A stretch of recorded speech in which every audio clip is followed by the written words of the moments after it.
அண்ணாமலை ஏதோ எங்களுக்கு வந்து அப்ரூவ்டு தலைவர், தேசிய தலைமை அங்கீகரிக்கிற தலைவர் நயினார் நாகேந்திரன் சொன்னா எங்கள்கிட்ட கேளுங்க, அதுக்கு நாங்க பதில் சொல்றோம். நீங்க அண்ணாமலை என்ன சொல்றாரு, இரட்டைகளின் மீது நாங்க தாமரை மலர்வோம்னு சொல்றாரு. திமுக ஈஸ்வரன் வந்து ஜாதியவாதத்தை தூக்கி பிடிக்கிறாரு. மரியாதைக்குரிய விசிக தலைவர் திருமாவளவன் ஜாதியற்ற சமுதாயம் என்று இப்படி ஒரு முரண்பட்ட கூட்டணி வந்து எதிர்த்தரப்புல இருக்கு.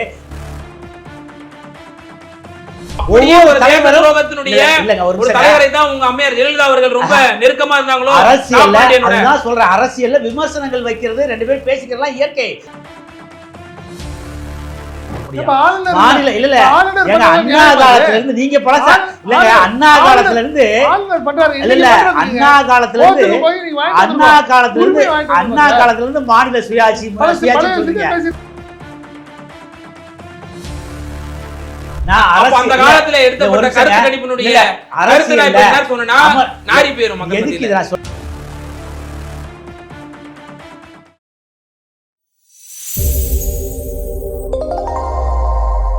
தமிழ் நியூஸ் நேயர்களுக்கு அன்பு வணக்கம். இன்றைய சிறப்பு விவாத நிகழ்ச்சியில நம்மோடு இணைந்திருக்கும் சிறப்பு விருந்தினர்கள் தமிழ் நியூஸினுடைய ஆசிரியர் மற்றும் மூத்த பத்திரிகையாளர் திரு செந்தில் சார் அவர்களும், மேலும் அஇஅதிமுகவினுடைய வழக்கறிஞர் பிரிவினுடைய மாநில துணை செயலாளர் மரியாதைக்குரிய செந்தில்வேல் அவர்களும் இணைந்திருக்காங்க. இருவருக்கும் வணக்கம்.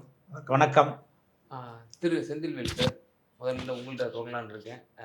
நேற்றைய தினம் திரு அண்ணாமலை அவர்கள் ஒரு பத்திரிகையாளர் சந்திப்பில் ஒரு கருத்தை வந்து முன்வைத்திருந்தார். அந்த கருத்துல வந்து ஒரு பேசுபொருளாக இருக்குது. அந்த கருத்து குறிப்பாக திமுகவை தோற்கடிக்கணுங்கிற ஒரே காரணத்திற்காக நீங்கள் ஒரு கூட்டணி அமைக்கிறீங்க, ஒரு அணியில் ஒரு மெகா அலையன்ஸ் அமைக்கிறீங்க. இந்த எண்ணிக்கையை வந்து மக்கள் பார்க்க மாட்டாங்க, மாறாக நீங்கள் என்ன விஷன் வச்சுருக்கீங்க, இந்த விஷன் தான் மக்கள் பார்ப்பாங்க அப்படின்ற ஒரு கருத்தை வந்து திரு அண்ணாமலை அவர்கள் தெரிவிச்சிருக்கிறாரு.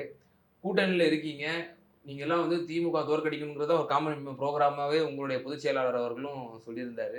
ஆனால் இப்படியான ஒரு கருத்தை முன்னாள் மாநில தலைவர் திரு அண்ணாமலை அவர்கள் விஷனை நீங்கள் முதல்ல வகுக்குங்க, அதுக்கப்புறம் நீங்கள் திமுகவை நீங்கள் எதிர்கொள்ளுங்க அப்படின்னு ஒரு விஷயத்த சொல்கிறாரு. அப்போ உங்களுக்குன்னு ஒரு தொலைநோக்கு சிந்தனை, ஒரு விஷன் இல்லாமல் தான் வந்து ஒரு குருட்டாம்போக்கில் திமுக எதிர்ப்புங்கிற ஒரே காரணம் தானா உங்களுக்கு? மரியாதைக்குரிய அண்ணாமலை அவர்கள் இன்றைக்கு அவர் வந்து முன்னாள் மாநில தலைவர், அதை நீங்கள் வந்து முதல்ல கவனத்தில் எடுத்துக்கொள்ள வேண்டும்.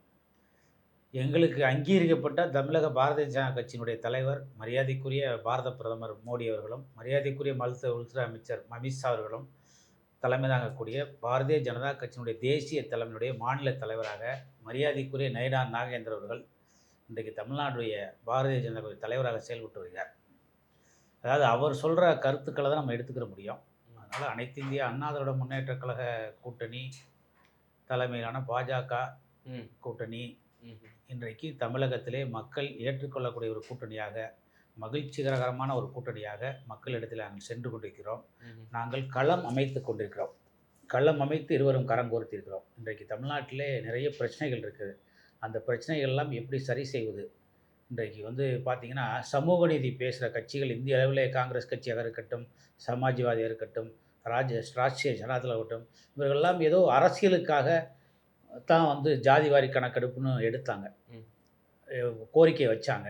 நாங்கள் வந்து கூட்டணியில் இளைஞவனே நாங்கள் வைத்த முதல் கோரிக்கையே தமிழ்நாட்டில் இந்திய அளவிலே ஒரு மிகப்பெரிய சமூக நீதி பின்பற்றப்பட வேண்டும். அந்த சமூக நீதியை காக்கணும்னா இடஒதுக்கீடுக்கு வந்து ஒரு பாதகம் வராமல் எதிர்காலத்திலே பாதுகாக்கப்படணும்னா கண்டிப்பாக ஜாதிவாரி கணக்கு எடுக்கப்பட வேண்டும் என்ற கோரிக்கையை வைத்தோம். நாங்கள் நீங்கள் வச்சிங்களா? ஏடிஎம்கே அந்த நிபந்தனை வச்சிச்சு. டெஃபினட்டாக அந்த கோரிக்கை வைத்த சில வாரங்களிலேயே வந்து இன்றைக்கு இந்திய அரசு அறிவித்திருக்கிறது ஜாதிவாரி கணக்கெடுக்க எடுக்க முடியும். அது இப்போ மற்றொரு கோரிக்கையையும் நாங்கள் வச்சுருக்கோம் அடிஷ்னலாக. அதாவதுங்க, ஜாதிவாரி கணக்கெடுப்பு மட்டும் இல்லாமல் ஒவ்வொரு தனி மனிதனுடைய தனி குடும்பங்களுடைய பொருளாதார நிலைமை, அவங்களுடைய கல்வி, அவங்களுடைய அனைத்து அவங்களுடைய ஆராய்ந்து ஒரு மிகப்பெரிய ஏற்றத்தாழ்வு நீக்கப்பட வேண்டும், அனைவருக்குமான சமூக நீதியை வென்றெடுக்க வேண்டும் என்கிற நோக்கத்தில் இன்றைக்கு அந்த சமூக நீதியினுடைய புரிதலோடு நாங்கள் வந்து ஒரு இலக்கோட ஜாதிவாரி கணக்கு எடுக்கணும்னு சொல்லியிருக்கோம். இப்போ 4 ஆண்டுகள் திமுகவினோட ஆட்சியில் சாதிவாரி கணக்கெடுப்பை நடத்தணும் அப்படின்னு சொல்லி உங்களை போன்ற எதிர்கட்சிகள் எல்லாரும் முன் வச்சிருந்தீங்க கோரிக்கைகளை.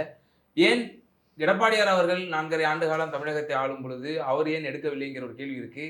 சாதிவாரி கணக்கெடுப்பு எடுக்காமலேயே 10.5% நீங்க வந்து வன்னியர் சமூகத்துக்கு கொடுத்ததையும் வந்து சர்ச்சைக்கு உள்ளாகுது அல்லவா? இல்ல, இது அப்ப ஒரு ஏன் ஒரு அப்போது ஒரு அப்போது தவறான மட்டும் ஏன் வந்து இல்ல, நீங்க இது வந்து கணக்கெடுப்பை எடுத்து நீங்க இது கொடுக்கல அப்படின்னு கேள்வியே சொல்றீங்கல்ல? ஒரு தவறான கேள்வி. ம், மரியாதைக்குரிய மாண்புமிகு எடப்பாடி அவர்கள் ம், தமிழ்நாட்டில் வந்து பெரும்பான்மை சமுதாயம் இருக்கக்கூடிய வன்னியர் சமுதாயத்திற்கு 10.5% இடஒதுக்கீடு கொடுக்கும்போது ம், ஒரு கமிட்டி போட்டு மரியாதைக்குரிய முன்னாள் நீதிபதி ம், குலசேகரன் தலைமையிலே ஒரு கமிட்டி போட்டு ம், உடனடியாக ஜாதி வாரி கணக்கெடுப்பதற்கான சாத்தியக்கூறுகளை ஆராய வேண்டும் என்று அந்த கமிட்டியை போட்டு அதன் மூலியமாக வந்து சாதிவாரி கணக்கு எடுக்கப்பட வேண்டும் என்ற ஒரு கோரிக்கையை வைத்து ம், 2021 நாங்கள் வந்து மக்களை சந்திக்கும் போது எங்களுடைய எலெக்ஷன் மேனிஃபெஸ்டோவில் ம், நாங்கள் மீண்டும் ஆட்சிக்கு வந்தால் சாதிவாரி கணக்கு எடுப்பு நடத்தப்படும், மத்திய அரசை வலியுறுத்தப்படும் என்று ம், நாங்கள் எங்களுடைய மேனிஃபெஸ்டோ வச்சுருந்தோம். ம். அதனால் தவறான இது வந்து இல்ல சார், first அப்போ தேர்தல் அறிவிக்கிறதுக்கு ஒரு நாள் முன்னாடி நாம ஏன் இந்த சட்டசபை கூட்டத்தொடர்ல வந்து உடனே அறிவிக்கணும்? 10.5 நாங்க வந்து வன்னியர் சமூகத்துக்கு கொடுக்குறோம் அப்படின்னு சொல்லி. இதுல அரசியல் காரணத்தை தவிர்த்து சமூக நீதி பார்வை எங்க இருக்கு இதுக்குள்ள? ஒரு பெரும்பான்மை சமுதாயம், அந்த ம், சமுதாயம் கல்வி, வேலை வாய்ப்புல, ம், பொருளாதாரத்தில் மிகப்பெரிய பின்தங்க சமுதாயம் இருக்குது. ம். அவங்களுக்கு வந்து ஒரு இடஒதுக்கீடு வேணுங்கிறது அந்த ம். சமுதாய மக்களுடைய நீண்ட நாள் கோரிக்கை. சரி. அவங்க வந்து 1989 ஒரு மிகப்பெரிய போராட்ட காலத்தை முன்னெடுத்து அதில் வெற்றி பெற்று ம், 22 பேரை பலி கொடுத்து ம். இன்னும் யாரோட ஆட்சி காலத்துல சார்? வாட்டவர் இருங்க ம், வாட்டவர் ம், யார் பலி கொடுத்து யார் ஆட்சிங்கிறது நான் இல்லை, எல்லா ஆட்சி காலத்திலையும் வந்து தவறுகள் நடக்கும், ம். இந்த மாதிரி பழிகள் நடக்கும். சரி. அதனால முன்னெடுத்து அவங்க வந்து ம், மிகப்பெரிய பாதிப்பு அடைஞ்சாங்க. ம். அதனால அந்த மக்களுக்கான இடஒதுக்கீட்டை வந்து உறுதிப்படுத்தணும், அவங்களுக்கு சமூக நீதி கிடைக்கணும் அப்படிங்கிற ஒரு கான்செப்டில் தான் அதில் அவங்களுக்கான எம்பிசியில் உள்ள இடஒதுக்கீட்டில் நாங்கள் 10.5 எடுத்து கொடுத்தோம். ம், அதை எடுத்து இன்றியமாக நாங்கள் எடுத்து கொடுத்துட்டு அதை சாத்தியக்கூறுகளை ஆராயறதுக்கு நீதிபதிகளில் கமிட்டி போட்டோம். ம். ஜாதிவாரி கணக்கெடுப்பு மஸ்ட்டு. ஒவ்வொரு ஜாதியையும் நீங்கள் வந்து எண்ணிக்கையை குடிமக்களை கணக்கெடுத்தால் தான் அவங்களுக்கான உண்மையான சமூக நீதி வென்றெடுக்க முடியும்னு நாங்கள் சொல்லி கமிட்டி போட்டோம். சரி. அதுக்குள்ளே எலெக்ஷன் வந்துருச்சு. ஓகே. எலெக்ஷனில் மக்கள் எங்களுக்கு வாய்ப்பளிக்கல. ம். மீண்டும் ஒரு முறை வாய்ப்பளித்தால் கண்டிப்பாக அதற்கான நாங்கள் வந்து ஆராய்வோம். அதுக்குள்ளே மத்திய அரசு தேவை இருக்காது, ஓகே, மத்திய ஓகே. அரசு அறிவிச்சிட்டாங்க. ஓகே. இப்ப அதான் சுருக்கமா உங்களோட முதற்கட்ட பார்வை பதிவு செய்யுங்க. என்ன விஷன் இருக்கு உங்களுக்கு? அப்படின்ற ஒரு கேள்வி தானே அவர் முன்வைக்கிறாரு. இபிஎஸ் அவர்கள் வந்து அந்த முன்வைக்கிறாரு. மிக தெளிவா ம். எங்களுடைய பொதுச் செயலாளர் மாண்புமிகு எடப்பாடி அவர்கள் ம், கடந்த பிரஸ் மீட்ல தெளிவா சொல்லிட்டாரு. ம், அம்மா வெர்ஷன், ம். அதிமுக வெர்ஷன், ஓ, எப்படி சார்? இந்தியாவுக்கே நாங்க 10,000 பேர் இருங்க, அரசு ஊழியர்களை நிராகரித்த பணியா நடுவில் இருங்க நான் விட்ட மாதிரியா? சொல்றேன். அப்படி நான் நீங்க அப்படி இல்ல, கேட்டீங்கன்னா அப்படி கேட்டீங்கன்னா இல்ல 12 பேர் துப்பாக்கி சூடு இல்ல இல்ல அப்படி அந்த மாதிரி கேட்டீங்கன்னா சொல்றீங்களா? அப்படி கேட்டீங்கன்னா எந்த மாதிரி? தாமிரபரணில 17 பேரை சுட்டீங்களே, ம். பழைய ஓய்வூதிய திட்டம் அறிவிக்கிறேன்னு எலெக்ஷன் மேனிஃபெஸ்டோல சொல்லிட்டு ஆமா. 4.5 வருஷமா ஆமா. பசி பட்டினியோட போராடிட்டு அரசு ஊழியர்கள் இன்னைக்கு சரி. வரைக்கும் தவிக்க விட்டுட்டு இருக்கல. தாமிரபரணி இருங்க இன்னைக்கு வரைக்கும் அந்த அரசு ஊழியர்களுக்கு ம், பழைய ஓய்வு நிறுவனத்துக்கு குழு அமைச்சு இன்னமும் அவங்களை ஏமாத்த பார்க்குறீங்களா? இப்படிலாம் கொஸ்டின் வரும். ம், அதனால அனைத்து இந்திய அண்ணா திராவிட முன்னேற்ற கழக அரசு என்பது இந்தியாவுக்கே ஒரு மாடலான அரசு, ம், இந்தியாவுக்கே ஒரு முன்னோடியான அரசு. ம். நீங்கள் சத்துணவு திட்டத்தில் ஆரம்பித்து ம். வந்து மதிய உணவு திட்டம் வந்து காமராஜர் கொண்டு வந்தார். அதை சத்துணவு திட்டம் மாட்டினது புரட்சியாளர் எம்ஜிஆர். ம். முட்டை போட்டது இப்படி வந்து அதனுடைய பரிணாமம் தான். சரி. இப்படி எல்லாமே இன்னைக்கு காலை உணவு நீங்கள் நிறைவேற்றிருக்காரு மரியாதைக்குரிய முதலமைச்சர் அவர்கள். இப்படி அன்னைக்கு எம்ஜிஆர் கொண்டு வந்த ஸ்ட்ரக்சரால தான் உங்களுக்கு அதெல்லாம் பண்ண முடியுது. சரி. அது மட்டும் கிடையாது, ம். வந்து அது என்ன பல்வேறு திட்டங்கள், முன்மாதிரியா பல்வேறு வச்சா- நலத்திட்டங்கள். அதாவது ஓகே. எங்களுடைய திட்டங்கள்லாம் தொலைநோக்கா இருக்கும். சரி. ஏழை எளிய சாமானிய மக்கள், குரலற்றவர்கள், உழைக்கின்ற மக்கள், பாட்டாளி வர்க்க மக்கள், ஓகே. இவர்கள்லாம் மேம்படணும், ம். இவங்கெல்லாம் உயரணும், இவங்கெல்லாம் வளர்ச்சி பாதையை நோக்கணும். இப்படித்தான் நாங்கள் திட்டங்கள் கொண்டு வந்தோம். சரி. அது தாலிக்கு தங்கமாக இருக்கட்டும், மடிக்கணியாக இருக்கட்டும், சைக்கிளாக இருக்கட்டும், பயிர் இன்சூரன்ஸ் காப்பீடு திட்டத்தை நாங்கள் வழங்குறலையாக இருக்கட்டும், சரி. இப்படி எண்ணற்ற திட்டங்கள், ம். குடிமரத்தில் இருக்கட்டும், எல்லாமே தொலைநோக்கு பார்வை. இன்றைக்கு மழைநீர் சேகரிப்பு திட்டம், அதனால இன்னைக்கு வந்து நீர்வளம் பாதுகாக்கப்படுது. ம். குடிமராமத்து திட்டத்தை நிறைவேற்றினால் இன்னைக்கு நீர்வளம் பாதுகாக்கப்படுது. அதனால எங்களுடைய திட்டங்கள் 2019 வந்து சென்னை மாநகரமே ஸ்தம்பிச்சிச்சு. தண்ணீருக்கு ஒரு குடம் தண்ணீருக்காக எவ்வளவு பேர் வந்து நாங்கள் கொண்டு வந்த முதல்ல புரிஞ்சுக்கிறேன். நாங்கள் கொண்டு வந்த வீராண திட்டத்தில் தான், சரி. நாங்கள் கொண்டு வந்த செம்பரம்பாக்கம் ஏரி திட்டம் தான், ஓகே. நாங்கள் கொண்டு வந்த கண்டிகை ஓகே. திட்டம் தான். இன்னைக்கு நாங்கள் தண்ணி குடிச்சிட்டு சென்னை மக்கள். ஓகே. அதனால எந்த ஒரு திட்டத்திலையும் முன்னோடியா செயல்படல. அதிமுக நாங்கள் வந்து எதுலையும் செலக்டர். நாங்கள் தான் வந்து சமூக நீதி தெரியும், மக்கள் நலத்திற்கு, வளர்ச்சி திட்டங்களுக்கு நாங்கள் முன்னோடியா இருப்போம். திரு செந்தில்வேல் சார், இப்போ நீங்கள்லாம் சொல்லிட்டு இருந்தீங்க என்னமோ அடி பண்ணிட்டாரு இபிஎஸ் அமித்ஷாட்ட போயிட்டு. அடிலாம் பண்ணிடல, நாங்கள் கோரிக்கை வச்சு சில வாரங்களிலே சாதிவாரி கணக்கெடுப்பு நடத்துவோம்னு சொல்லி அறிவிப்பு செஞ்சுருக்காங்க. இந்த அளவுக்கு ஒரு டிசைடிங் ஃபேக்டரா, ஒரு பவர்ஃபுல் லீடரா இபிஎஸ் அவர்கள் இருக்காருங்கிற ஒரு விஷயத்தை முன் வச்சிருந்தாரு. மேலும் அம்மா வெர்ஷன் 2.0 அந்த வெர்ஷன் அவர் சொல்றாரு. எங்க முன்னோர்கள், எங்களுடைய எம்ஜிஆர் அவரோட ஆட்சி, ஜெயலலிதாவோட ஆட்சி, அதை முன்மாதிரியா வச்சு அந்த வெர்ஷன்ல தான் நாங்க வந்து விஷன் வச்சிருக்கோம் அப்படின்னு சொல்லி விளக்கம் கொடுத்துருக்காரு. இந்த 2 விஷயத்தை எப்படி பார்க்குறீங்க? இல்லைங்க, அதில் வந்து ஒரு சார் சொன்னதில் ஒரே ஒரு விஷயம், நீங்கள் கடந்த தேர்தல் கடைசி 10 நாள் ஒரு வாரம் நீங்கள் கேட்டீங்கல்ல, ம். வன்னியர்களுக்கான இடஒதுக்கீடு எதுக்கு? எடப்பாடியில் அவர் ஜெயிக்கணும். அன்னைக்கு காலகட்டம், அன்னைக்கு வன்னியர்களை வந்து சமாதானப்படுத்தணும். அந்த வாக்குகள் அவளுக்கு இல்லைன்னா கஷ்டம்னு ஒரு சூழ்நிலை வந்தது சேலத்தில். அதனால தான் ரொம்ப அர்ஜென்ட்டாக அவரும் சிவி சண்முகவும் சேர்ந்து அந்த ரொம்ப ரொம்ப அவசரமாக பண்ணாங்க. அது இப்போ சிக்கலில் நிற்கிதுன்னு வச்சுங்க, கோர்ட்டுக்கு போய் நிற்கிது. அது ஒரு வகை. சரி, ஒருவேளை தமிழக நலன் சார்ந்த ஒரு விஷயத்துக்காக பண்ணி நீங்கள் வந்து சாதி வாரியான கணக்கெடுப்புக்கு நீங்கள் தான் முயற்சி பண்ணீங்கன்னா ரைட்டு. ஏன் இந்த நீட்டையும் முடிச்சு கொடுத்தீங்கன்னா கொஞ்சம் நல்லாயிருக்கும். நீண்ட நாள் ஒரு போராட்டமாக இருக்குது. திமுக தப்பு பண்ணட்டும். இல்லை, திமுக தப்பு பண்ணுது. திமுக வந்து தவறான ஒரு வாக்குறுதி கொடுத்தது. அதை விட்டுருவோம் நம்ம. இதை நீங்கள் அதிமுகவை செஞ்சு கொடுத்துடலாம். தமிழக மக்களுக்கான விஷயங்களை தேசிய கல்விக் கொள்கையில் உங்களும் முரண்பாடு இருக்குது, உங்களுக்கும் பிரச்சனை இருக்குது. அதில் இப்போ நீங்களும் அது வேண்டான்னு சொல்லலாம். நீங்கள் எப்படி ஜாதி வாரி கணக்கெடுப்பை உடனடியாக நீங்கள் வந்து அமல்படுத்துறதுக்கு உடனே முயற்சி பண்ண மாதிரியே நிறைய விஷயங்கள் இருக்குங்கிறேன் நான். என்ன, தமிழக நலன் சார்ந்த விஷயங்கள் நிறையா இருக்குது, அதை கொஞ்சம் பண்ணி கொடுங்க. அது ஒரு வேண்டுகோள். இப்போ எங்க எம்ஜிஆர் வெர்ஷன், அம்மா வெர்ஷன், இந்த வெர்ஷன் அவங்களுடைய விஷனை தான் நாங்கள் வந்து இம்ப்ளிமெண்ட் பண்ணுவோம் 26 நாங்கள் ஜெயிச்சோம்னா அப்படின்ற ஒரு விஷயத்த அவர் சொல்லியிருக்காரு. எப்படி பார்க்குறீங்க? இல்லை, ஒரு விஷயம் தான் நம்ம வந்து ஆரம்பித்தது என்னென்னா அண்ணாமலையோடைய பிரச்சனை. ஆமாம். என்ன, அண்ணாமலை அதிமுகவுடைய கூட்டணியை ஏற்றுக்கலையா இல்லையா? அவர் பேச்சு வந்து சரியா இல்லை. என்ன, அவர் ஏற்கனவே விமர்சனம் பண்ணாரு, தெளிவுபடுத்திட்டாரு. அவர் எங்களுக்கு பொருட்டே கிடையாது. எங்களுக்கு பொறுத்த வரைக்கும் இந்த கூட்டணி தலைமை வந்து அமித்ஷா, பிரதமர் மோடி. நயினார் என்ன சொல்றாரு? நயினார் நாகேந்திரன் என்ன சொல்றாரு? நான் இன்னைக்கு தலைவர் ஆனாலும் பிஜேபியிலுடைய முக்கிய தலைவரா அவர் தான் இருக்காரு, அண்ணாமலை தான் இருக்காரு. என்ன, எல்லாத்துக்கும் அவருடைய வழிகாட்டுதலின்படி தான் நாங்கள் பண்ணிட்டு இருக்கோம் அப்படிங்கிறத நயினார் நாகேந்திரன் சொல்றாரு. நீங்க என்ன சொல்றீங்க? எங்களுக்கு நயினார் நாகேந்திரனுடைய வருஷன் தான், இல்லைன்னா அமித்ஷா மோடி கரெக்டு தான். ஆனால் நயினார் நாகேந்திரன் என்ன சொல்றாரு? தமிழ்நாட்டு விஷயத்தை பொறுத்த வரைக்கும் அண்ணாமலையுடைய வழிகாட்டுதல் அடிப்படையில் தான் நாங்கள் கட்சியை நடத்திட்டு போகிறோம் அப்படின்னு சொல்றாரு.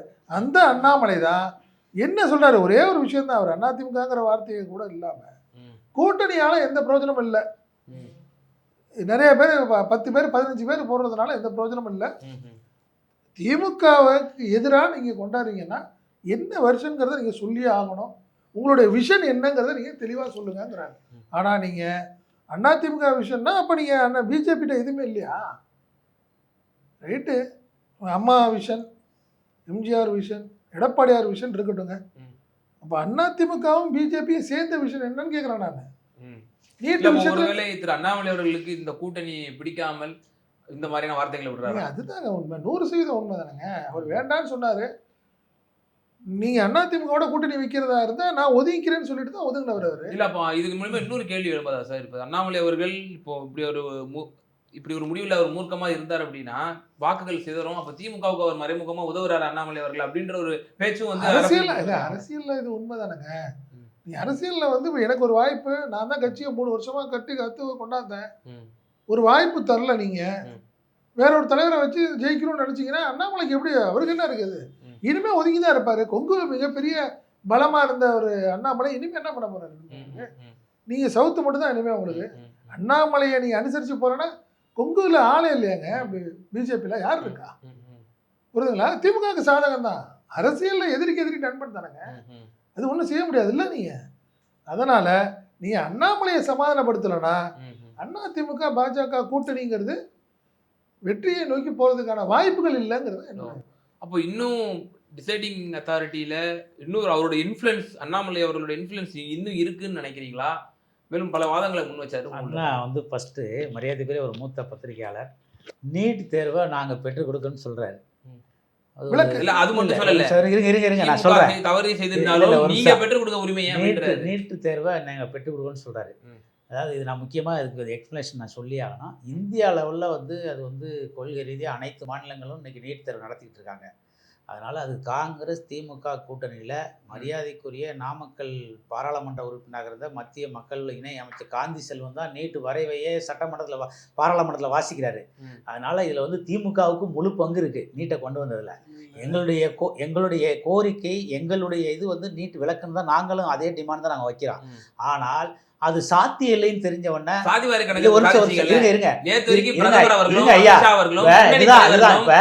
மரியாதைக்குரிய நம்மளுடைய மாண்புமிகு தமிழக முதலமைச்சர் தான் வந்து புரிதல் இல்லாமல் பேசுறாருன்னா நீட்டு விலக்கு பெறுவான் அதிமுக எப்படிங்க பெற முடியும்? தப்பாவே சாத்தியமில்லாத ஒரு விஷயத்த மக்கள்கிட்ட தொடர்ந்து பொய் பிரச்சனை என்ன நீங்கள் வந்து கச்சத்தீவை தாரை வார்ப்புக்கு கொடுப்பீங்க, நாங்கள் பெற்றுக் கொடுக்கணும். முல்லை பெரியார் பிரச்சனை நீங்கள் வந்து தாரை வார்ப்பீங்க, நாங்கள் பெற்றுக் கொடுக்கணும். காவிரி இஷ்யூவை தாரை வார்ப்பீங்க, நாங்கள் பெற்றுக் கொடுக்கணும். இந்த மாதிரி எல்லா தமிழ்நாட்டு உரிமைகளையும் நீங்கள் வந்து தாரை வார்த்துட்டு நீட்டையும் தாரை வார்த்துட்டு நீட்டை வந்து வர வச்சுட்டு எல்லாத்தையும் நீங்கள் தாரை வார்த்துட்டு நாங்கள் பெற்றுக் அதிகபட்சம் தமிழ்நாட்டில் திராவிட முன்னேற்ற கழகம் 16 வருஷம் வந்து மத்திய அமைச்சர்களே இருந்திருக்கு.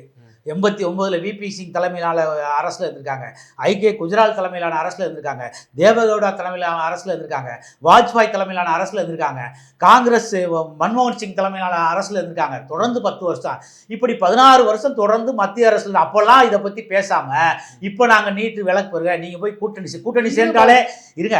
ஒரு சாத்தியமான விஷயம், நாங்கள் ஜாதிவாரி கணக்குப்படுத்த வந்து நாங்கள் கோரிக்கை வச்சோம். உடனே மத்திய அரசு வந்து இந்தியா முழுவதும் அமல்படுத்திட்டாங்க. இன்றைக்கு ஜாதிவாரி கணக்குப்படுத்த அரசியல் பற்றி ஜாதிவாரி கணக்கெடுப்பு நடத்தணும்னு சொல்லிட்டு அரசியல் பண்ண அத்தனை அரசியல் கட்சிகளும் இன்னைக்கு வந்து வாய்மொழி மௌனியா இருக்காங்க. அதனால நீட்டுங்கிற விஷயத்த நம்ம காமனா அரசியல் கடந்து பேசணும், மனமாச்சல் கடந்து பேசணும். எங்களுடைய ஸ்டாண்ட் நாங்கள் வந்து எங்களுடைய கொள்கை வந்து நீட் விளக்கப்படுறேன். அது சாத்தியமில்லைன்னு தெரிஞ்சவன தான் இந்தியாவிலே முதல் மாநிலமா ஆர்டிகல் 162 பயன்படுத்தி அரசு பள்ளி மாணவர்கள், அரசு பள்ளியில் யார் படிப்பா? ஏழை மாணவர்கள். அந்த அரசு பள்ளி மாணவர்களுக்கு 7.5% வாங்கி கொடுத்தது யாரு? எடப்பாடியார் தலைமையில் அரசு. அதை சொல்லுங்க. அதை சொல்லாம இன்னைக்கு என்ன பிரச்சனை? அதை விட்டுட்டு இதே பொய்ய எத்தனை நாளைக்கு தமிழ்நாட்டு அரசு வரவேற்கிறாங்க, எதிர்கட்சிகள் உட்பட எல்லாரும் வரவேற்கிறாங்க. ஆனால் நாங்க கேட்கறது இந்த அரசு பள்ளி மாணவர்களுக்கான இடஒதுக்கீடு அல்ல, மாறாக முழுவதுமாக நாங்கள் எக்ஸம்ஷன் தான் கேட்கிறோம். சார் இப்போ ஒரு அருமையான நீங்களே லாக் ஆயிட்டீங்க. அதாவதுங்க இந்த நீட் தேர்வு வேணும்னு மாணவர்களுக்கு ஆதரவாக வந்து உச்சநீதிமன்றத்தில் வாதாடினது மரியாதைக்குரிய முன்னாள் மத்திய அமைச்சர் ப. சிதம்பரம் அவருடைய மனைவி நளினி சிதம்பரம் அவர்கள். இன்றைக்கு வரைக்கும் சிவகங்கையினுடைய பாராளுமன்ற மரியாதைக்குரிய கார்த்திக் சிதம்பரம் அவர்கள் நீட்டை வந்து ஒண்ணுமே செய்ய முடியாது, நீட்டு விலக்கெல்லாம் பெற முடியாது, இது சாத்தியம் கிடையாது அப்படின்னு காங்கிரஸ் கட்சி. அப்போ உங்க கூட்டணி எப்படி கொள்கையுள்ள கூட்டணி சொல்றீங்க? கொள்கை முரணான கூட்டணியை வச்சுக்கிட்டு நீங்க எங்களையும் அதே ராகுல் கூட்டணி அண்ணாமலைக்கு பிரச்சனை இல்ல ஒரு நிமிஷம். காங்கிரஸ் கட்சியிலங்க ஒரு 5 முன்னாள் மாநிலத்தில் இருக்காங்க.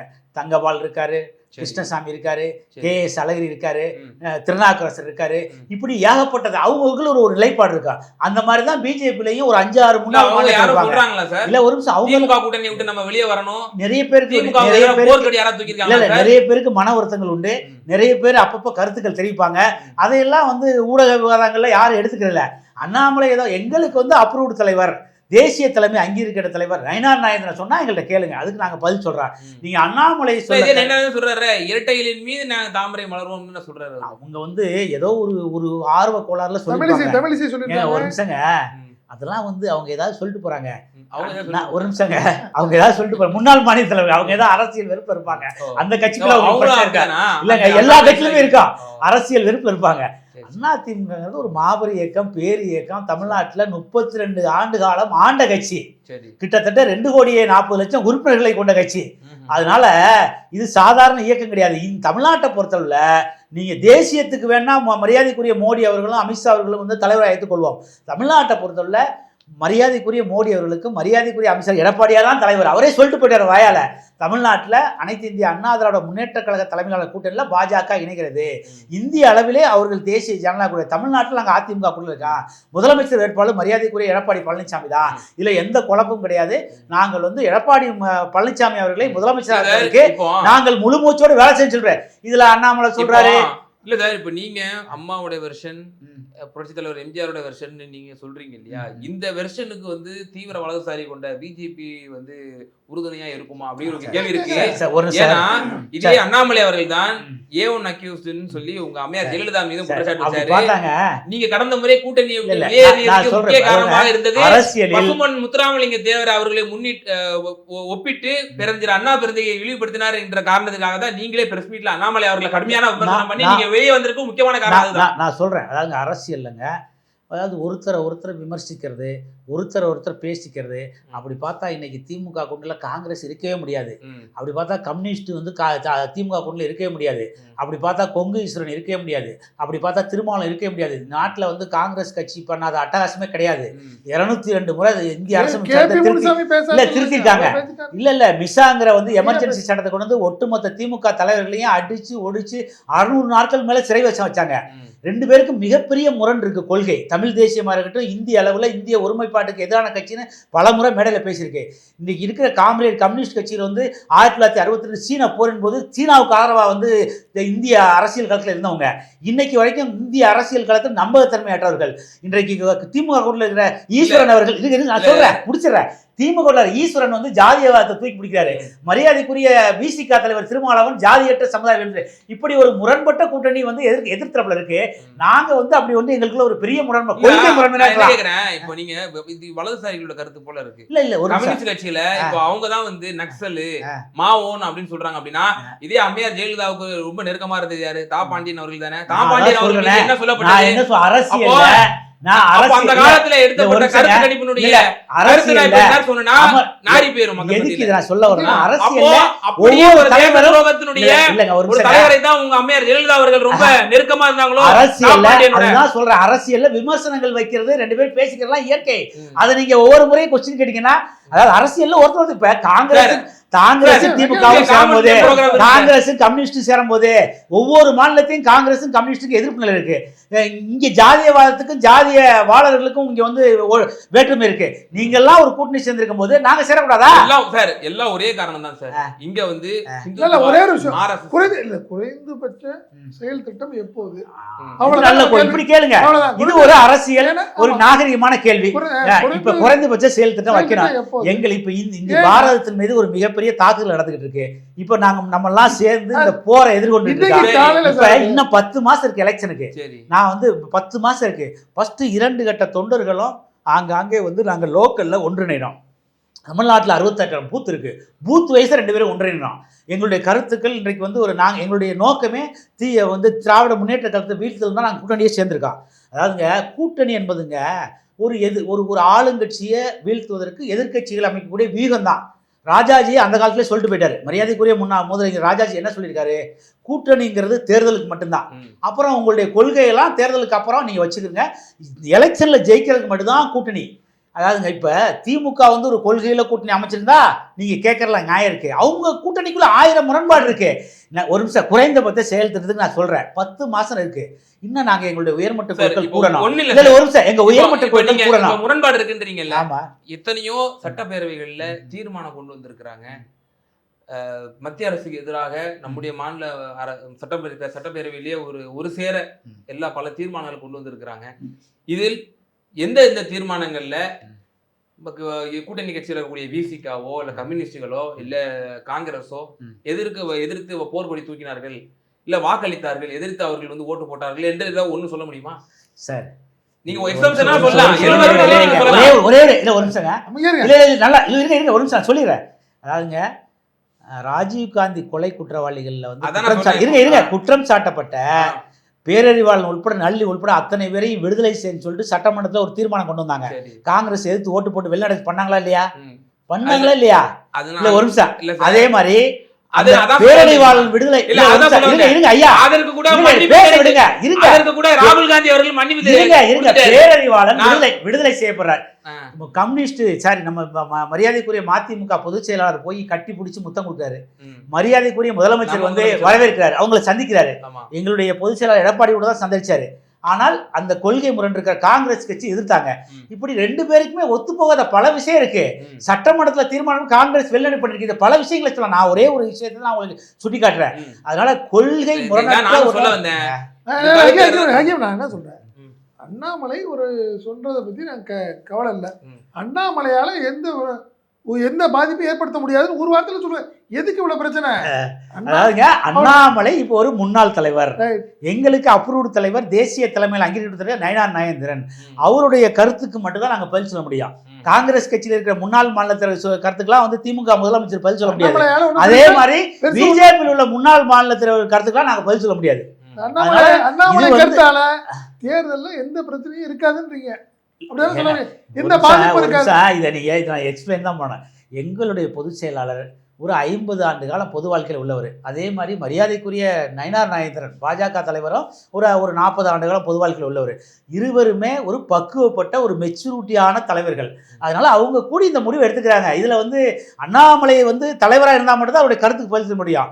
அவர் ஏதோ ஒரு இதில் சொல்றாரு, அதை நம்ம கருத்து தமிழிசை சொல்றது, அண்ணாமலை சொல்றது, பொன்னார் சொல்றோம், நாங்கள் எடுத்துக்கிற மாட்டோம். ஒன்லி எங்களுக்கு அப்ரூவ்டு தலைவர் நயினார் நாகேந்திரன் அவ்வளவுதான். நன்றி சார். இப்போ அவர் சொல்லக்கூடிய வாதங்கள் ஒரு நியாயத்தன்மை தானே இருக்கு. ஒரு முன்னாள் தலைவர் அவருக்குள்ள சில வேறுபாடுகள் இருக்கலாம், கருத்து வேறுபாடுகள் இருக்கலாம், அல்லது ஒரு மோதல் போக்கு கூட இருக்கலாம். அது எல்லாம் அவர் வந்து அப்புறப்படுத்தி விட்டு யார் இப்போது இருக்கிறார்கள் தலைவர்கள் அவர்களுடைய என்ன சொன்னாரு, அதிமுக உள்கட்சி வராங்களே பிஜேபி, அதே மாதிரி பிஜேபி உள்கட்சி வராங்க, நாங்க தலையிட மாட்டோம். திமுக உள்கட்சி பிரச்சனை சொல்றீங்களா? இல்ல ஒரு நிமிஷங்க, அண்ணாமலை அன்னைக்கு என்ன சொன்னார்? கூட்டணி கட்சிகள் மேலும் சில கட்சிகள் தலைவர்கள். அதாவதுங்க, எங்களுடைய பொதுச் செயலாளர் எடப்பாடியார் இருக்கட்டும், மரியாதைக்குரிய தமிழக பாஜக தலைவர் 2 பேரும் அரசியல் ஒரு அட்வைஸ் பண்றாரு, ராஜதந்திரம் உள்ளவர்கள். அண்ணாமலை ஒரு அட்வைஸ் பண்றாரு, நீங்க திமுகவை தோக்கடிக்கணும்னா உங்களுடைய விஷனை முதல் வெளியே சொல்லுங்க. எங்களுடைய விஷனை எங்க பொதுச் செயலாளர் திறந்த வெளியில பத்திரிகையாளர்ல ஒன்லி அம்மா விஷயம், அதிமுக விஷயம், அதிமுக வருஷமா சொல்லிட்டு எங்களுடைய விஷயம் சொல்லிட்டா விஷயங்கள் பிஜேபி அதிமுக ஜெயிச்சா என்னன்னு சொல்லுங்க. 10 மாசம் டயர் இருக்கு, இன்னும் 10 மாசம் டயர் இருக்கு, இன்னும் 10 மாசம் டயர் இருக்கு. அப்ப நீங்க சொல்ற காமர் மினிமம் பொறுப்புகள் நாங்க ஏற்படுத்துவோம். அதுல உங்களுக்கு என்ன அவசரம்? கண்டிப்பா நாங்க ஏற்படுத்துவோம். தேர்தலை சந்திக்கும் போது நீங்க சொல்ற பொது செயல் திட்டங்களை நாங்க எலெக்ஷன் சந்திப்போம். எங்களுக்கு வந்து அவசரம் கிடையாது. ஒரு முக்கிய தலைவர், அவர் பிஜேபியில ஒரு முக்கிய தலைவர், அது ஒரு ஆதங்கமா சொல்றாரு. என்ன சொல்றாரு?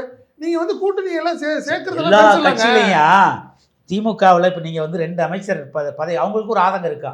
காங்கிரஸ் கட்சியில் பதவி புற KS அழகிரிக்கு ஒரு ஆதங்கம் இருக்கா. பிஜேபியில் பதவி பறிக்கிட்ட அண்ணாமலைக்கு ஒரு ஆதங்கம் இருக்கா. பிஜேபியில் பதவி பறிக்கப்பட்ட பொன்னாருக்கு ஒரு ஆதங்கம் இருக்கா. அந்த ஆதங்கங்களுக்கெல்லாம் நம்ம பொதுவெளியில் விவாதிக்க முடியாது. அதனால இது வந்து ஒரு மிகப்பெரிய மெகா அலைன்ஸ். 2 கட்சி உயர்மட்ட தலைவர்களும் கூடி மெகா அலைன்ஸ். நீங்க பிஜேபியும் ஏடிஎம்கே தான் இருக்கீங்க, வேற யாரு இருக்காங்க கூட? எங்களுக்கு நீங்க பாருங்க, எலெக்ஷன் இருக்கும்போது இன்னும் எத்தனை கட்சி வர்றாங்க சார். அதெல்லாம் நம்ம யார் வர்றாங்கன்னு கிடையாது. மக்கள் வந்து ஒரு தீர்மானத்துக்கு வந்துட்டாங்க. அதாவது தமிழ்நாட்டில் தமிழ்நாட்டுடைய அரசியல் வரலாற்றை எடுத்து பார்த்தீங்கன்னா, அதிமுக மட்டும்தான் 2வது முறை, எம்ஜிஆர் இருக்கும்போது 3 தொலைஞ்சிருக்காரு, புரட்சியில் அம்மா இருக்கும்போது 2வது முறை வந்தாங்க. திராவிட முன்னேற்ற கழக வரலாற்றுல மறுபடியும் ஜெயிச்ச வரலாறே கிடையாது. எப்போ வந்திருக்காங்க சொல்லுங்க? 71 தேர்தல், 71ல எப்படி வந்தாங்க? வந்தாங்கல்ல, 61 ஐயா 67 பேரறிஞர் பெருந்தகை அண்ணா அவர் வந்து 71ல யாரு இருங்க ஐயா நான் முடிச்சிடுறேன். 71ல யாரோட தலைமையில் சந்திச்சாங்க?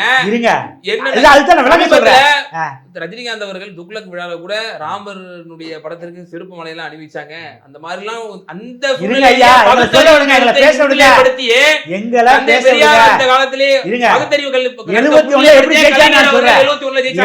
எப்படி ஜெயிச்சான்னு சொல்றேன். அதாவது 69ல ஆட்சியை பிடிக்கிறாரு, 67ல 69லே அண்ணா வந்து இறந்துறாரு. அப்போ அனைத்து இந்திய திராவிட முன்னேற்றத்துடைய பொருளாளராக எம்ஜிஆர் இருக்காரு. மிகப்பெரிய பிரச்சாரம் வந்து எம்ஜிஆர் பண்ணாரு. மீண்டும் வந்து கருணாநிதி அவர்களே அண்ணாவுடைய பார்வையில பாக்குறேன், அவரை முதலமைச்சராக எம்ஜிஆருடைய பிரச்சாரத்தில் வெற்றி பெற்றாரு. அதுக்கப்புறம் நீங்க எப்போ வந்து அதுக்கப்புறம் 3 முறை 13 ஆண்டுகளை உங்களை வந்து கூப்பிட வச்சிருந்தான். உங்களால வர முடிச்சா? இல்ல. அதுக்கு 2026 திமுக ஆட்சி வரும். ஒருவேளை பிஜேபி அதிமுக கூட்டணி வருதான்னு தெரியல. என்டிஏ கூட்டணி ஆட்சி இருக்குமா, திமுக ஆட்சி இருக்குமான்னு தான் நம்ம கேள்வி. என்ன என்டிஏ கூட்டணி தான் அது, அதில் மாற்றம் இல்லை. பட் எனக்கு கண்டிப்பாக 2026 திமுக கூட்டணி தான் வாய்ப்பு அதிகம். அதாவதுங்க இன்னைக்கு உள்ள ஊடக தர்மா பேய பெருமாளாக்கி ஒரே கேள்வி முடிச்சதுன்னா நீங்க உங்களோட இறுதியாக பதிவு செஞ்சிருக்கேன். இப்போ இவங்க திமுகவில் வந்து பல விஷயங்கள் முன்வைக்கிறாங்க. மாநில உரிமைகளை வந்து காக்கணும். இப்போ எண்ணற்ற விஷயங்கள். இப்போ அந்த தொகுதி மறுசீரமைப்புக்கும் வந்து கூட்டத்தை போடுறாங்க. மாநில சுயாட்சி இல்ல மாநில நலன்கள் தான் இப்போ 2026. இப்போ அதை முக்கியமாக்கிறாங்க. இன்னும் சொல்ல போனா தொலைநோக்கு சிந்தனையோட 2031 நம்ம வந்து 1 ட்ரில்லியன் எக்கானமியை வந்து நம்ம தமிழ்நாட்டிலே அச்சீவ் பண்ணணும்னு சொல்லி இந்த மாதிரி எண்ணற்ற விஷயங்களை வந்து கொண்டுட்டு போய் அவங்க மக்கள் மத்தியில் எடுத்து வைக்கிறாங்க. வளர்ச்சி இதுதான் வந்து எங்களுடைய குறிக்கோள் அப்படின்ற ஒரு விஷயத்தை முன்வைக்கிறாங்க இல்லையா? இந்த மாதிரி விஷயம்ஸ் வந்து ஏடிஎம்கே தரப்புல வைக்கப்பட்டதா? அதாங்க மாநிலத்தினுடைய உரிமைகள்லாம் விட்டு கொடுத்துட்டு 16 ஆண்டுகளா மத்திய அரசுல அங்க வைக்கும் போது மாநில சுயாட்சியை வலியுறுத்தாம இன்னைக்கு வந்து எலெக்ஷன் வரப்போகுது, வாக்கு என்ற எலும்புக்காக இந்த மாதிரி பொய்யா பேசினா இதுக்கெல்லாம் எப்படி பதில் சொல்ல முடியும்? மாநில இல்ல அண்ணா காலத்துல இருந்து நீங்க பழசா இல்லங்க, அண்ணா காலத்துல இருந்து இல்ல அண்ணா காலத்துல இருந்து மாநில சுயாட்சி சொல்றீங்க இல்ல ஆட்சியில இருக்கும் போது எலெக்ஷனுக்காக மாநில சுயாட்சி 2017-21 ஆட்சியில இருந்தார்ல திரு எடப்பாடியார் அவர்கள். அப்ப பன்வாரிலால் புரோஹித் அவர்கள் என்னென்ன அதுக்கு எதிராக நீங்க அவருக்கு எதிராக போர் கொடி தூக்கினீர்களா? மாறாக என்ன தெரியுமா அவங்க மாஃபா பாண்டியராஜன் சொன்னாரு, அவர் மக்கள் ஆளுநர் அப்படின்னு சொன்னாரு. இதுக்கு மேல என்ன சார் உங்களுக்கு? நீங்க மாநில சுயாட்சி பத்தி நீங்க பேசுறீங்க. ஒரு நிமிஷங்க, மக்கள் ஆளுநர் சொன்னாரு. அண்ணாவுடைய கொள்கை தான் நாங்க ஆட்டுக்கு எப்படி தாடி தேவை அதே மாதிரி நாட்டுக்கு கவர்னர் தேவையில்லைங்கிற. அதுக்காக உங்களை மாதிரி தொடர்ந்து மத்திய அரசோட மோதல் போக்க இது பண்ணி மத்திய அரசோட இணக்கமா போகாம தமிழ்நாட்டுக்கு ஏங்க இப்ப நீங்க போய் சுப்ரீம் கோர்ட்ல போய் ஆர்டர் வாங்கிட்டு வந்துட்டீங்க. இன்னமும் தமிழ்நாட்டினுடைய வேந்தர் வந்து கவர்னர் தான் இருக்காரு. உங்களால என்ன பண்ண முடிச்சு? வேந்தர் உள்ள மாநாட்டு நடத்தாரு. வேந்தர் உள்ள மாநாட்டை போய் திமுகவுக்கு இந்த மாதிரி எலெக்ஷன் வரும்போது ஒரு மோசடி அரசியல சீர்ல அவங்க கைதேர்ந்தவர்கள் மிக மோசமானவர்கள். அதனால தேர்தலை நோக்கி இந்த மாதிரி பொய்யையும் புரட்டையும் சொல்லி இல்ல 16 வருஷம் ஆட்சியாளர்ல இருக்கும்போது மாநில சுயாட்சி பத்தி பேசுறேன். தேர்தல் வரப்போது 10 மாசம் இருக்கு. இப்ப மாநில சுயாட்சி பத்தி பேசுனா என்ன நியாயம் உங்களுக்கு? நீங்க சொல்லிச்சா பேசிதான் இருக்காங்க. 4 வருஷமா எப்படி இருந்தாங்க? திமுக ஆட்சி எப்படி இருக்குன்னு மக்களுக்கு தெரியும். சொல்லுங்க, என்ன சொல்றேன் அதான் சொல்றேன். மாநில ஒரு சாதாரண சின்ன சின்ன விஷயங்கள்ங்க. அடிமைத்தனமா இருக்க முடியாது. எலெக்ஷன் மேனிஃபெஸ்டோல நான் 2 இது தமிழ்நாட்டில் உள்ள அனைத்து குடும்பதாரர்களுக்கு வந்து 1000 ரூபாய் உதவின்னு சொன்னீங்க. 1000 ரூபாய் உரிமை தரேன்னு சொன்னீங்க. இன்னைக்கு 1,14,00,000 பேருக்கு உரிமை தரீங்க. இன்னும் 1.5 கோடி பேருக்கு தரவே இல்லை. 10 மாசம் இருக்கு சார். என்ன மக்கள் மிகப்பெரிய வெறுப்பு இருக்காங்க. என்ன அதிமுக கொண்டு வந்த அனைத்து சமூக நல திட்டங்களையும் வந்து காலி பண்ணிட்டீங்க. அது வந்து தாலிக்கு தங்கமா இருக்கட்டும், சைக்கிளா இருக்கட்டும், குடிமராமத்தா இருக்கட்டும், மழைநீர் சேகரிப்பு இருக்கட்டும், இப்படி அனைத்து சமூகத்தினுடைய வளர்ச்சி திட்டங்களை எல்லாம் காலி பண்ணிட்டீங்க. அதனால மக்கள் மிகப்பெரிய வெறுப்புலையும் கோபத்துல இருக்காங்க. அவங்க வந்து என்னைக்கு வாக்கு வந்து எலெக்ஷன் வரும், வாக்கு வந்து அதிமுக கூட்டணிக்கு வந்து நாங்க அளிக்கிறதுக்கு தயாரா இருக்காங்க. அதனால உங்களுடைய பொய் வாய்ஜால இனிமே எடுபடாது. மக்கள் மிகப்பெரிய வெற்றியை அதிமுக கொடுக்கறது காத்திருக்காங்க. நிச்சயமா மிக சுருக்கமா ஒரே வரியில தேர்தல் வரும்போது தான் உங்களுக்கு மாநில உரிமை எல்லாம் நீங்க பேசுறீங்கன்றாங்க. நிறைவான கருத்து. இந்த 4 வருஷமா மாநில உரிமைக்காக எவ்வளவு போராடி இருக்கு திமுக மக்களுக்கே தெரியும். அதனால மாநில நலன் என்ன சுயாட்சி இந்த விஷயத்துல திமுக எடுத்திருக்கிற ஸ்டாண்டுக்கு மிகப்பெரிய வெற்றியை 2026 மக்கள் கொடுப்பாங்க. திமுக தான் மீண்டும் ஜெயிக்கும். திமுக அறிவித்திருக்கிற தமிழ்நாடு போராடும் வெல்லுங்கிற வாசகம் மக்களுக்கு வாக்கு வங்கி வாங்குவதற்கான வாசகம். கண்டிப்பாக திமுகவுடைய போராட்டம் வெல்லாது, அவருடைய கொள்கையும் வெல்லாது. மாநில சுயாட்சியை அதிமுக மட்டுமே வென்றெடுக்கும், மாநில சுயாட்சியை அதிமுக மட்டுமே வென்றெடுக்கும் என்று சொல்லி முடிக்கிறேன். நிச்சயமா. ஓகே, தொடர்ந்து உங்களுடைய கருத்துக்களை வந்து எங்கள் நேயர்களுக்கு பகிர்ந்தீங்க. இந்த விஷன் சம்பந்தமாக திரு அண்ணாமலை அவர்களுடைய இந்த கருத்து தான் நம்மளுடைய தற்போது நம்ம விவாதித்தோம். அது பற்றியான இரு விருந்தினர்கள் தங்களுடைய கருத்துக்களை ஆணித்தரமாக நேயர்களுக்கு தெரிவிச்சிங்க. ஈ-தமிழ் நியூஸ் சார்பாக இருவருக்கும் நன்றி தெரிவித்துக் கொள்கிறேன். வணக்கம். நமது ஈ-தமிழ் நியூஸ் சேனலில் உங்களது பொருட்களை வெறும் 500 ரூபாயில் விளம்பரம் செய்ய வேண்டுமா? தொடர்புக்கு 7806942275 தொடர்பு கொள்ளுங்கள்.